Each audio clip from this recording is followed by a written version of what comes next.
Hi everyone, welcome to the tutorial for Wheels as written by Neumann and arranged by the great Chet Atkins. You probably already know the drill. I would like to thank my top tier patrons on the credit roll, and I would like to point out that the music notes link to the tab file is in the description down below. As always, this lesson is made up out of several parts and only this first part will be released on YouTube. For full access, please head over to my Patreon page. I decided to tackle Chet's version of Wheels as part of my ongoing series on starting out with a thumb pick. The most major remark is that most of these thumb picking songs are really hard, and they are. And the cry for some easier material keeps getting louder. And I think this is one of the easiest songs I've done so far. It might be even the perfect tune to try right after the basic version of Freight Train, well before you try Baby's Coming Home, Chaplin in New Shoes, or Windy and Warm. But there is a reason why this tune is easier than most others. Chet made several versions of this arrangement, and most of them are in the key of A, and especially in standard tuning. The version we are looking at today is in the key of G, and it uses a very light alternate tuning. And basically, this alternate tuning is going to take a lot of work out of our hands, especially when it comes to the fretting hand. There are only two chords in this song, G and D, and by tuning down only two strings, the chord shapes become much easier, allowing you to focus more on the picking hand.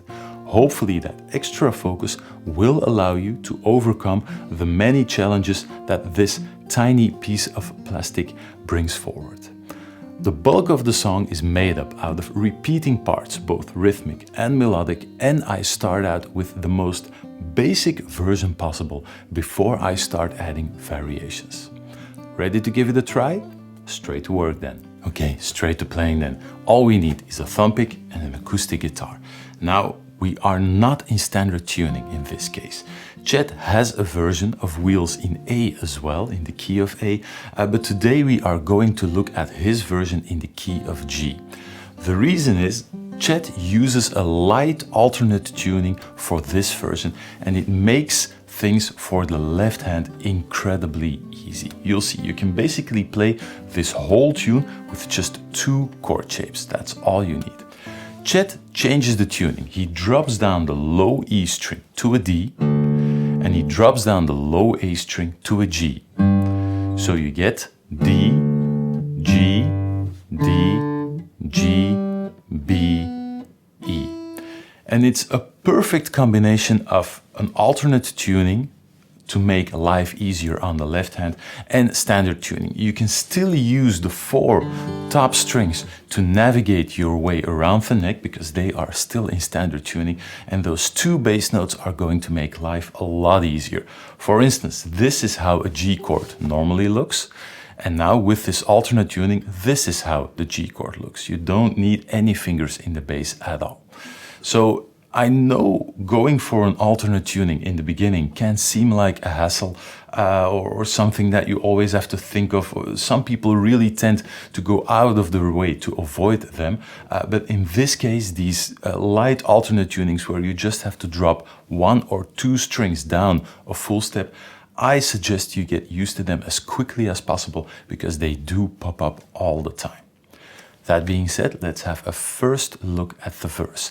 I'm going to increase the difficulty throughout the lesson, and the first verse now I'm going to play this as easy as I can make it, and then afterwards I'll start adding in some variations and some extra tricks. Here we go, verse 1.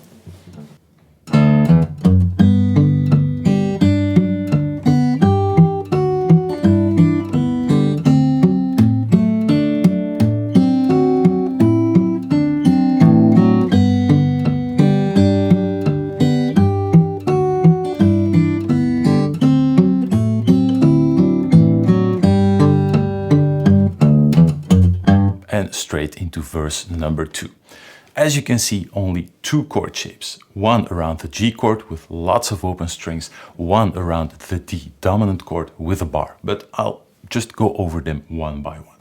Just to make one thing clear, I forgot this in the intro, throughout the whole tutorial, I will always refer to the low bass string, the thickest string, as the E string, despite this string being tuned down to a D. I will always refer to the open A string as the A string, despite the fact that it's tuned down to a G. This is done just to avoid any confusion with the regular open D string and the regular open G string. So I will always talk about the low E string, low A string, despite them sounding like D and G, just so you know it. We start the song with an upbeat. We start with a low open E string, sounding like a D, then index finger, 2nd fret, ring finger, 4th fret. Timing, 1, 2, 3, 4, 1. And we end up on the first beat of the first real full bar on the open A string, sounding like a G. The very first time around, it's nothing but open strings in the first bar. You start by plucking the A string together with the open B string. Alternate to the D string and to the low E string. Then as you alternate back to the D string, you just pluck an open G string alongside that. So B string, bass, bass, G string, together with the bass note on the D string. That's the first bar. See, nothing to do here. Then we add the index finger, or you can use the middle finger as well if you like, on the 3rd fret on the B string, and we add the middle finger on the 4th fret on the D string. You can go for this, you can just as well go for this if that makes the next chord switch a little bit easier. Again, there's not really that much to do here, so you can pick which fingers you like to use. But 3rd fret B string, 4th fret D string. Picking pattern, bass pattern, is the exact same thing. So we start by picking the open A string together with the B string, now fretting the 3rd fret, to the D string, to the low E string, and then as we turn back to the D string, we are going to remove the whole chord shape and we just play 2 open strings. So that's all that happens. Removing these 2 fingers is going to give you a little bit of extra time to switch to the next chord. It's all about making things as easy as possible on the left hand so you can keep focusing on the picking pattern. One more time, that 2nd bar. 1st and 2nd bar together.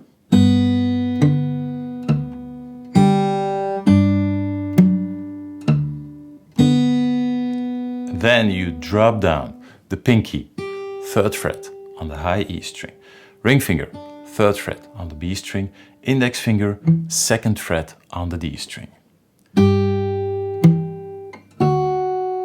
And you will have to switch to the middle finger in just a second, but again, the picking pattern, nothing too difficult. You pick the high E string together with the open A string to the D string, then you remove the pinky, you drop down the middle finger on the 2nd fret on the high E string. And you pick that note together with the open E string.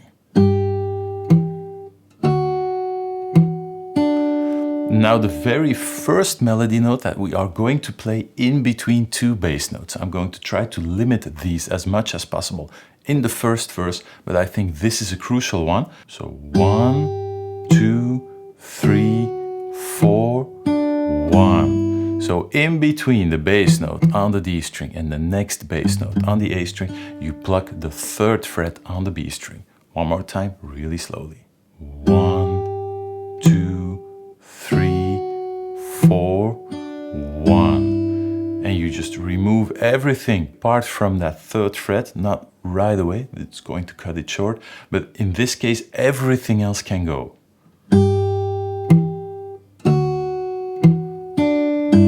As you connect to the first beat of the next bar, just open A string, open E string.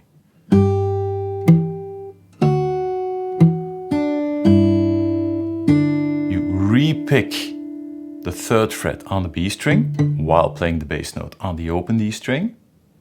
And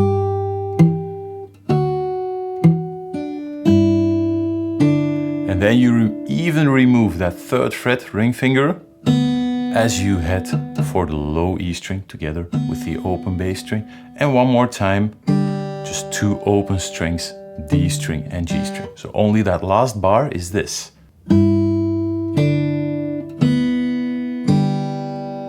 Nothing but open strings, just letting that ring finger sit just a little bit longer on the third fret on the B string. One more time, the last bar, 3, 4, 1, 2, 3, 4. With the third bar included, 3, 4, 1, 2, 3, 4, 1, 2, 3, 4. And those were the first 4 bars, all centered around the G chord. If you want to go over the chord progression, you start with a G chord, then you move to G major 7th, G 6th, before ending back up on a G chord. Nothing too difficult or too fancy here. Let me try and play those first 4 bars back to back with each other. Good news is you can almost play, let's say, at least 25 to 30% of the song, because this part will pop up a lot. Here we go.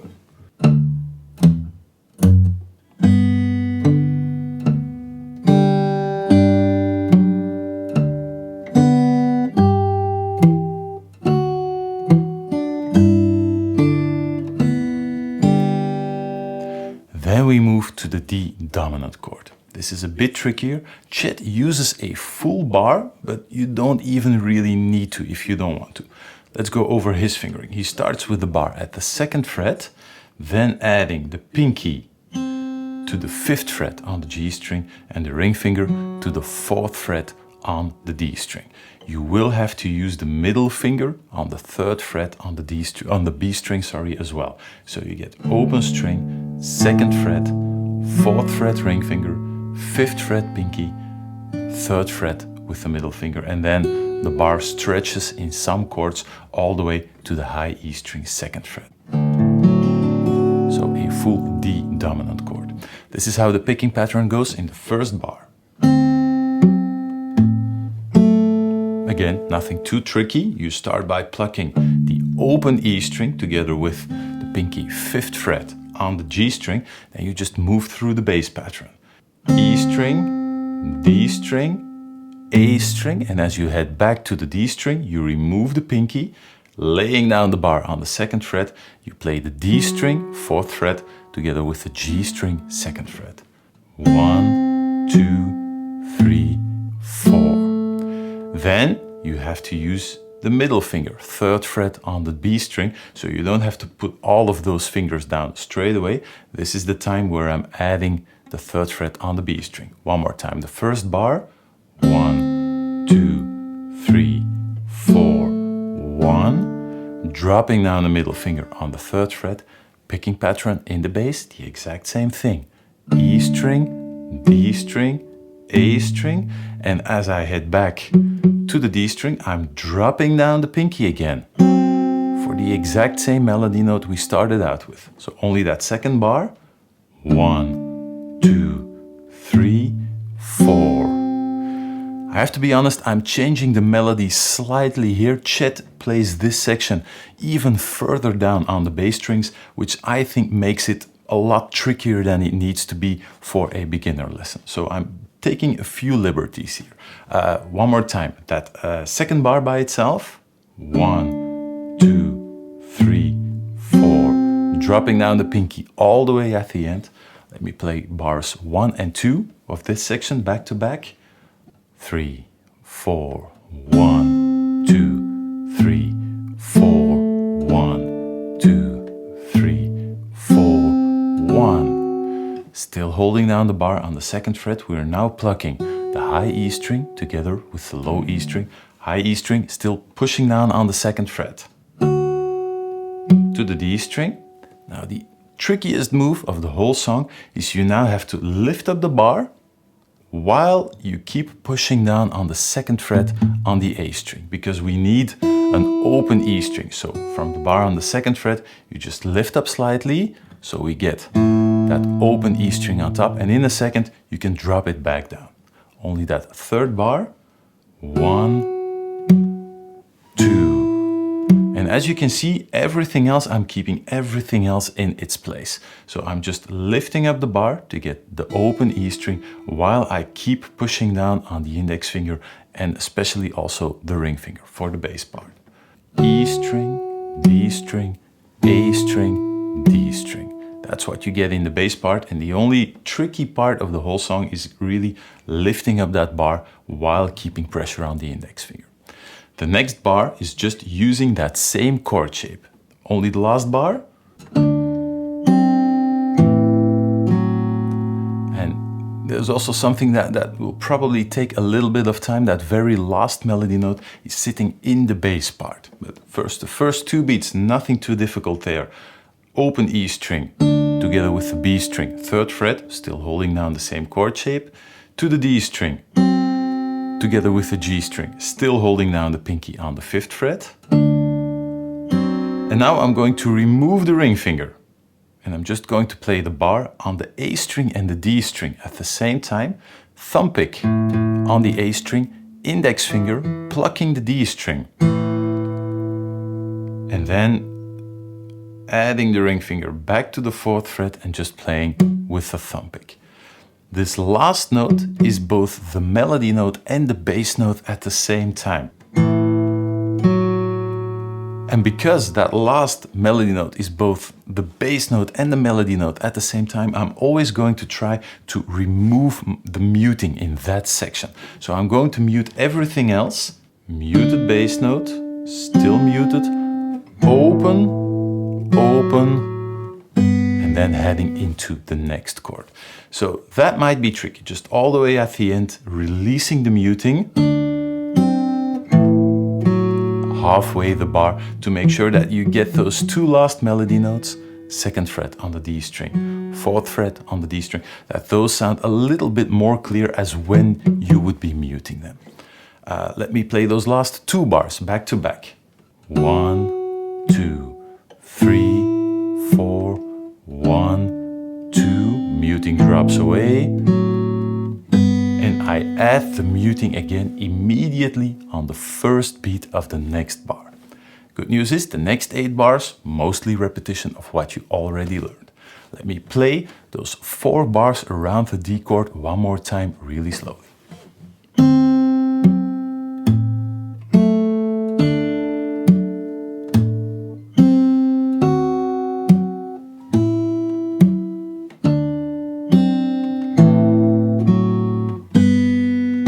Straight to the open G chord again. Before we continue, let me play those first 8 bars all the way through, of course, including the pickup bar as well. Here we go.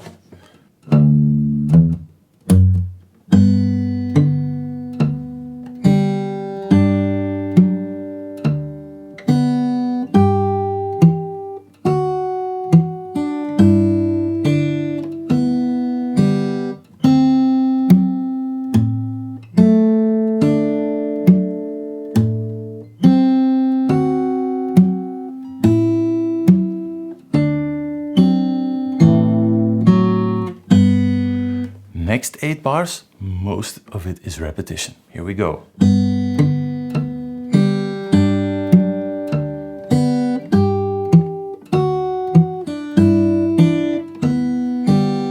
know all of that stuff. It's the exact same thing as the first 4 bars, then moving to the D chord.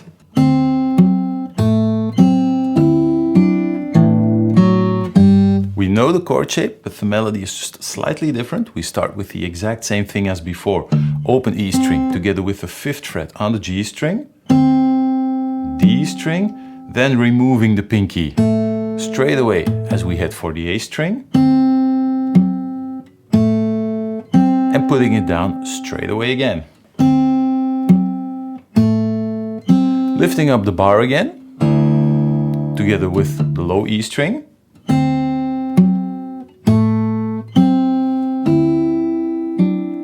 E string, open E string down below, together with the open E string on top, then D string together with the B string, and then the same trick, removing the muting,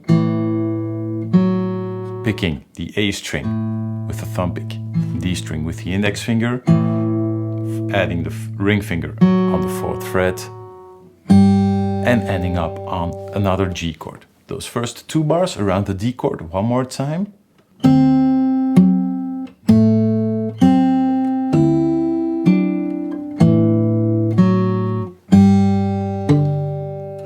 And just moving through the bass pattern on the G chord. This time you're playing the open A string together with the open G string.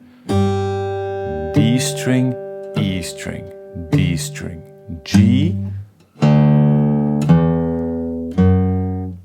And then playing the exact same upbeat, open E string, 2nd fret, 4th fret, moving into the 2nd verse. The 2nd verse, and most of the verses after this for that matter, are mostly repeats, but I am going to use them to add in a few variations. But you can basically play the whole main theme now. There's only the bridge that is left to learn. Let me play those last 4 bars one more time, really slowly, then the last 8 bars, and then go through the whole thing one more time. Last 4 bars.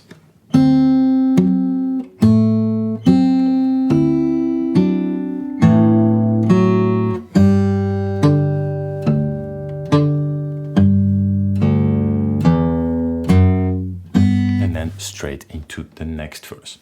The last 8 bars.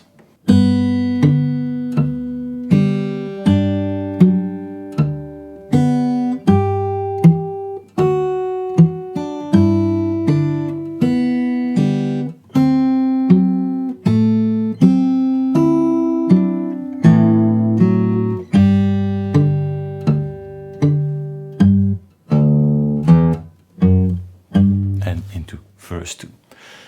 At the risk of sounding repetitive, the whole thing one more time, starting from the very first bar all the way through the first verse.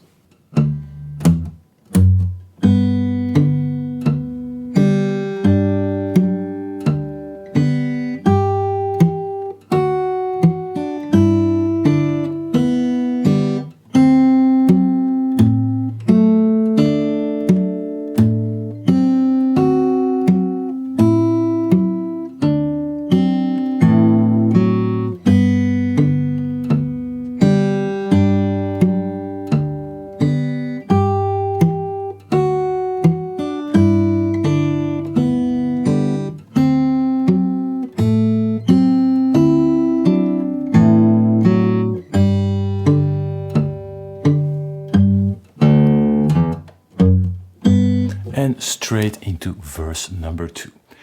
Before we head there, make sure you take all the time you need to get this down really well. I'm not going to change a single fingering in verse 2, 3 or 4, but we are going to start playing around with the timing of the melody. In order to be comfortable doing that, you have to be comfortable, and everything in this section has to feel really, really natural before we move into the next section. So take all the time you need, and I'll see you soon in part 2. Take care.